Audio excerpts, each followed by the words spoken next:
Salutations, Imperial citizens and battle brothers. It's me, Brother Tobias. We're back with part 2 of my Firebug open major something preparation. I have a picture of my Horus Heresy Gilliman here in the background with the marble base. Just while I keep talking for a bit. So yeah, what did we do last time? So last time I was posing the question of whether I would be playing my Gladius or my Vanguard, and I did say that I would use the week to play a few games and then decide which of the two lists I wanted to play. And I just want to report my thoughts and my final preparation. List submission is on Sunday, so I could play one extra game until then. But let's just see what we're working with. So last time I was thinking between the double Desolation Marine Gladius list. That's the wrong one. Excuse me. That's the one. The double Desolation Marine Gladius list. Calgar, Gilliman, Honor Vehement Captain, Combi Lieutenant, 5 Assault Intercessor for the Captain package, some Intercessors, Heroes, 2 Desolation Squads, 3 Eradicators, 5 Incursors, 5 Scouts, 2 Ballistas, and 1 Impulsor. So I was thinking about that list, and I made a second version with a few without the Honor Vehement Captain, and instead I ran some JPI. I didn't end up liking that list very much, but it is also good. And yeah, we will be talking about this in just a second because we do have something I want to address.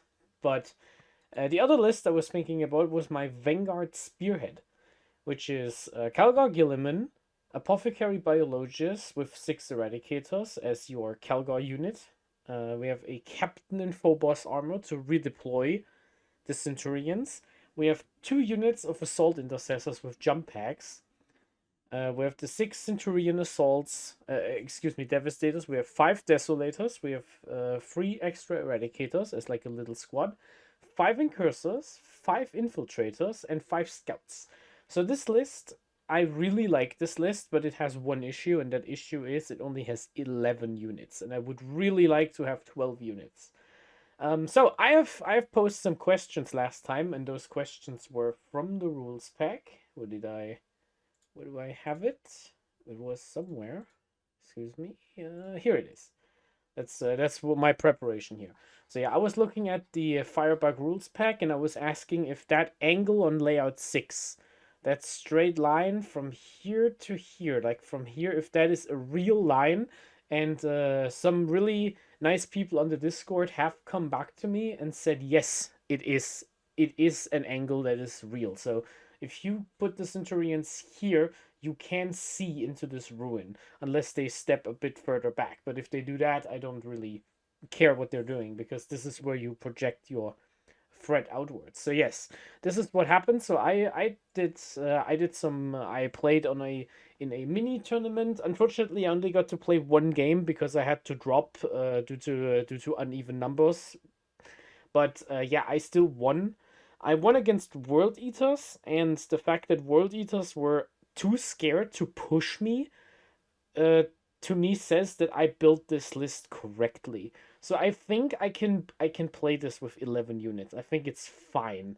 I will still look at another build for it. I have 2 different builds for it, but before we go into that, I just want to say that yes, I do think I will bring the Vanguard Spearhead to the Firebug. Now, I know I have brought the Vanguard Spearhead to 3 GTs and it never worked out for me that well. 4-2 last year at the Firebug. I went 3-3 at the Raccoon Rumble, which was embarrassing. I didn't make a video about it because I felt so bad about how terrible I performed. But yeah, I should probably still do that. But yeah, this is what happened. So I think I will submit a Vanguard Spearhead. Most likely this list, unless I can figure something else out. Now, the reason why I want to talk about this is because some stuff happened. So first, we got a little release. World Eaters got a massive buff here. Goremongers, World Eaters now have a 9-inch moving unit with Infiltrate. It is 8 models on 28 millimeter bases, I believe, and they can infiltrate. So World Eaters are suddenly a really strong army. World Eaters with infiltrate means you can no longer reliably just stop all of their scout moves, which makes them so much harder to deal with. It is wild how much stronger World Eaters get just by this existing. Um, the release of the Jaegers pushed Votan into what my opinion is top 3 armies in the game for the past like year and a half, and I have a suspicion this will happen with World Eaters too because of this unit. Maybe not like top 3, but I think World Eaters are jumping from one of the worst factions right now to one of the better ones. And this is what I want to talk about because we are opening a little list because Adepticon has happened, and the winner of Adepticon is Conan Jennings, and he won all 9 games with his Gladius. And it is a really, really cool list. Congratulations to Conan Jennings. I was watching your stream games. It was great to see how you did. Really cool list. So we have Captain in Gravis armor, Lieutenant with combi weapon, Calgar, and Gilliman. So 4 characters. We have triple ballistas, company heroes, the Gladiator Reaper, an infiltrator squad, 1 ATV, 1 scouts, and 2 vindicators. So 1, 2, 3, 4, 5, 6, 7, 8, 9, 10, 11, 12 units. So better than my list on the unit count. And yeah, this is a really strong list, and it is the combination of like 2 to 3 ballistas and 2 to 3 vindicators has been performing really well. So now I want to talk about why I don't want to take that list. So first of all, it's not because of model availability. Here's a picture of some of my firstborn tanks. So there is a Vindicator right here. I love my Vindicator dearly, and I might actually make like something about the Vindicator specifically because I get a lot of questions asked because, hey Tobias, you always put the Vindicator into A tier, like really high up, and yet you never use them. Why is that? And I just want to talk about that for a little second without going too far into it. Just saying, the Vindicator is so swingy. It is really swingy. You have D6 plus 3 shots with blast. So what is good about the Vindicator? So the Vindicator is affordable at 185 after the nerf. Still good price. It is really tough. It is toughness 11, 2-up safe, and 11 wounds. So it has an awkward breakpoint because it's not divisible by 2 and 3. And it is really tough because it's toughness 11 and 2-up safe. So with Armor of Contempt, with cover, it is pretty difficult to actually kill a Vindicator with like AP3 or even AP4 weapons. It basically has an invuln unless you are hitting it with Melta and ignore cover. So, and then its weapon. It is strength 14, D6 damage on D6 plus 3 shots blast. So the Vindicator is good into basically any target. You can shoot tanks with the Vindicator and just put D6 damage on them.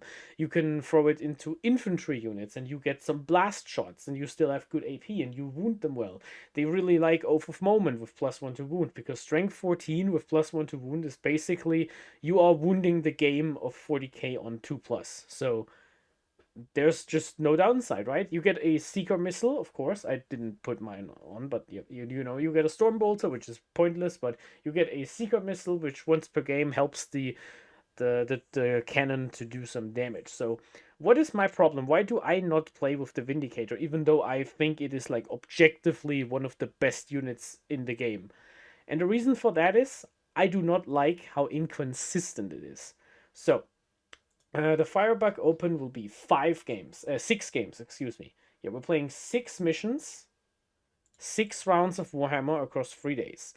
The Vindicator is very swingy. Very swingy. It has D6 plus 3 shots. It has AP3, which is pretty good but not outstanding. And it has D6 damage. I play Vindicators all the time in my Chaos Space Marines, and I obviously play my Ultramarine Vindicators whenever I get invited to do some testing. And I just don't like how it feels to shoot a Vindicator because it can do anywhere between 0 damage and 355 damage. It is really swingy. And my problem with the Vindicator is I do not like relying on RNG when I'm playing 6 games of Warhammer. This is also why I don't like to play abilities that work on die rolls. Things like Gilliman's Revive, or models that revive on 2 plus, or models that have some sort of cool ability on a 2 plus. I will still play them if I think they're good on their own merits, like Gilliman is and Incursors are, but I don't like it because across 6 games, on average, if Gilliman dies in all 6 games, I will miss my revive in 2 of them. And if it's the 2 games that I'm about to lose and I don't roll the free up, it's gonna feel terrible and I might lose the game because of that. And this is why I personally don't like Vindicators to bring it all back. Because if you just roll low on shot counts, which Ultramarines can help with the rerolls, or if I just roll bad on the damage, which you can't reroll everything. You are trying. Contrary to popular belief, Ultramarines cannot reroll every single thing they are rolling. And this is why I don't want to play Vindicators, because maybe it's in game 2, maybe it's in game 4, the Vindicators will disappoint me. And I think I have a. I think against a lot of people I play 40k with, I have a player skill advantage. I'm not saying I'm the best player in on the event at the event. I'm not saying I'm the best player in my country. I'm not even the best player in my club. Let's be completely real. But I think in like an open field, 6 games, I should be advantaged in at least 4 of them, just based on the caliber of players we're talking about. And I proved that last year when I went 4-2. Of course, yeah. The other 2 times I just got beaten because I wasn't good enough. So this means I personally like to minimize risk. I like to minimize risk, which is why I like to go with really safe damage options. I like Inceptors because Inceptors have flat free damage, they are twin linked, and they have a set number of shots. So you can always do something with Inceptors you can plan for. A Vindicator, I have no idea how to plan the damage around, because if 2 Vindicators shoot at one Land Raider, I have no idea if that Land Raider is gonna be dead after the first one shoots, and I don't know if the Land Raider is still alive after 2 of them shoot. So this is what it is. Now, this is just me personally. I'm not saying you shouldn't play a Vindicator. Obviously, if I am not the guy who went 9-0, and I don't know better than Conan Jennings, I'm just telling you this is my personal preference for how to play 40k. I like to minimize risk, and I like to maximize my chances to use my superior knowledge and skill to make the difference.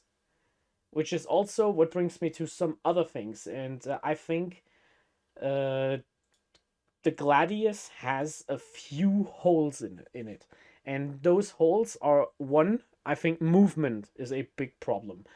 Advance and charge, advance and shoot, obviously really good, but if you have 5 vehicles in your list, I personally always struggle to move them around. Now, this is mostly because I am an infantry person, of course. Everyone who knows me knows that I love moving infantry around instead of wait, did I go? So I have trouble moving vehicles around when there are so many vehicles, like 3 ballista dreadnoughts. Where do we put them? So my gut instinct would be put one in this little hole so it can step out and shoot into both directions. Put one like over here so it can walk up and then shoot down lane, and then put one in reserve so it can arrive like in any angle the other 2 need help with. So that's good. The Vindicators, I put one here, I put one here, or I put one into this hole so it can stage up and then drive out and shoot. So it makes sense in theory, but I personally always struggle to move vehicles around in terms of where can they go, and that's usually what my problem is with the Vindicator Ballistus Iron Storm style list in the Gladius. It is always what I struggle with the most, and while I do need to learn that at some point because we never stop learning our 40k knowledge, I do not want to try that at a 6 round GT. So I would prefer to have something I'm already familiar with. So why do I not play the other Gladius lists? So why don't I play my own Gladius lists? And this is why, and here's why. I think the environment is prepared for a Gladius list. I think the Ultramarine Gladius is really popular right now, and a lot of people are expecting to fight it. And they know all the rules, and I don't think people still know what the Vanguard does. The Vanguard was never that popular, and a lot of people don't know the tricks. And there are some other things. So first, I can still confidently say at this point, no Daka is banned at the tournament. If no Daka wasn't banned, I wouldn't even be talking about this. I would be playing the Vanguard by default, because the Vanguard, in my opinion, is one of the lists that can just beat Nodaka, no problem. Second, I have a problem with the Gladius, and that is, I think the Gladius struggles into Knights at some point, because Knights are, and honestly, I think Knights are really good right now. And I think the Vanguard is better at killing Knights than the Gladius is. This might be like a controversial 50-50 thing, but I think being able to throw like 2 units of jump packs with Oath and the Eradicators into one, like into 2 separate armigers, and then shoot another one with the Centurions, split fire into 2, and then use my little units to just slow down something else to buy myself time. I think that is honestly better than hoping the Vindicator rolls a 6 on damage. That's basically what it is. So this is one thing. Second, I think World Eaters will be a bit better. So I want to have the better chances to block their infiltrate. So what you can do with this Vanguard, you can infiltrate Marnius Calgar's 6-man Eradicator brick just flat into no man's land. Prevent your opponent from infiltrating anywhere on the board just by stringing out your 10 model brick. I think you go like 31 inches wide if you string out 8 models and then put the 10th one as like a dog bone to have like a coherency thing. It's like it's a bit weird, but I think you get like 30-ish inches of one line that infiltrates, and you just put that into the center, and then you just redeploy it back. And you don't know who starts, and you still need to drop something there to prevent the scout moves, but you basically stop them from doing that if you go first. Second, I think the Eradicator brick is a bit underrated as a Custodes and 8-bound killer. I think with the new Oath, Eradicators are way better, and I think Azomen isn't as popular right now, and it's not as bad as it used to be with anti-infantry 3+. So I think 3-wound models are a bit safer than they used to be. So this is my logic. The Vanguard is weak to being rushed. That didn't change, but I built my list specifically to not get rushed, because I'm basically deploying everything on the board, and then I just put the things I want in reserve back into reserve with the Phobos captain. So I always look scarier on deployment than I actually am. That's one. That's two. Knights, World Eaters. Just I wanted to talk about the new unit a little bit because I think it will make a difference. Second, I think Inari are the best army in the game, and Gladius can struggle into Inari. On the final game, the Inari player clocked out, and I would suggest put your Elder player on a clock because they take forever to take turns. But I do think the Gladius can struggle a bit into Inari to match their speed. And I think the ability to put out a unit in the Vanguard and sticky an objective is really strong into shooting armies, because then they have to come to you, and when they come to you, you can clock them with the Centurions. This is how you drag your opponent out and minimize the Centurion nerf that happened. So that's one thing. One thing I don't like is these jump pack intercessors here, because they trigger the Inari fight on death, and I'm not a big fan of it. So maybe that is something I will think about later on. And the last matchup I am pretty unsure about, even though it was beaten on screen pretty decisively by Conan.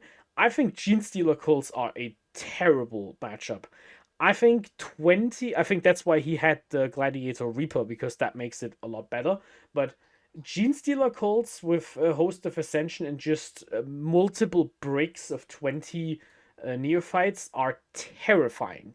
You need a good blast weapon, or you will not get them off the board in one shot. And the Centurions can do that. The Centurions can just wipe them. Like, no question, clock clean, they're dead. They're just out. That's just what's gonna happen. If you see a 20 blob of something, you just kill it. It's gone. It's out. It will not come back. It might come back, but the ability to just pick it up for the Vanguard makes it so much better, and the ability to reposition your 12-inch no-go zone from the infiltrators is really good. So this is what we're working with. So the list, as I submitted it for now, I can still change till Sunday, is we have Marneus Kelgar, Robute Gilliman, Apothecary Biologist, Captain in Full Boss Armor, 2x5 Jump Pack Intercessors, 6 Centurions, 5 Desolation Marines. I still believe in Desolation Marines. I think they are so good against Eldar right now, and I do predict Inari to be the best army at the tournament. 6 Eradicators, 3 Eradicators, Incursors, Infiltrators, and Scouts. So 11 units. So what am I still worried about? And can I even do anything about it? What I'm worried about are Votann. I think Leagues of Votann are the best army in 40k outside of what is currently way too strong, which is Inari and Nodaka. Nodaka is not a factor, so don't worry about that. But I do think my list struggles into Votann still, because I don't think you can beat Votann in a one-on-one fight as a Space Marine player. So yeah, that is one thing. Desolation Marines are not great into Votann, but it's better than like nothing. At least you can chip down the bikes over long range or something. I guess Berserkers don't love being shot by Desolation Marines. They don't have a save, so doesn't that's something. So yeah, this is something I'm thinking about. So here's what else I'm thinking about. I did think about cutting the JPI for triple suppressors. The problem is just always the point. So this list cuts the infiltrators, which makes it worse against Genestealer cults and demons, which are also really good. Demons are still a really strong opponent here, but I think I can handle demons better than not at all with the Desolation Marines and the Eradicators and stuff like that. So this list trades the 2x5 Jump Pack Intercessors and 5 Infiltrators for 5 Scouts and 3 units of Suppressors. Suppressors are really good against Votann because you can hit a land fortress and then negate the Judgment token basically and just hope it whiffs, which is better than nothing. Like, Suppressors are pretty good. They also score well and they can still screen, so that's something. We do miss some punch here. And the second version of it is I'm cutting the 3-man Eradicator squad, so I become weaker to transports, and I get 3 units of suppressors, and I get an ATV, which is a perfectly fine data sheet. I'm just not sure if it does the job. But this list, this is the list I'm thinking about taking. 1 ATV, triple suppressors, scouts, infiltrators, incursors, because I still have my scoring package. I don't have a battle line unit. It would be great if I could get a guarantee that knights would not show up at the event. I would probably play heavy intercessors instead of eradicators. But yeah, it is what it is. I'm thinking about this list too. I just need to try it out and see where we land. So yeah, this is my preparations video. I'm pretty excited to see what I decide to take. I will make one final video before I go and go over everything one more time after I pick my list and talk about strategy to a certain degree on each of the maps, what my list, when I take it, is going to do. And then we will obviously make a tournament report, and I will promise right now, we will make that tournament report even if I go 0-5, even if I lose every single game and have a heart attack before the 6th game and have to drop. I will still make a video. I have no issue anymore to expose how much of a fraud I am for all of you, because it's still entertainment, right? And you still learn a lot from your losses. So yeah, this is what it is. So thank you so much for watching this other ramble video. We will do something a bit more edited soon, and whenever I go back to grinding detachments, next will be the Firestorm, detachment. I will try to make the Firestorm work at an RTT setting, and you can look forward to that. Thank you so much for watching, and courage and honor, we march for McCrae.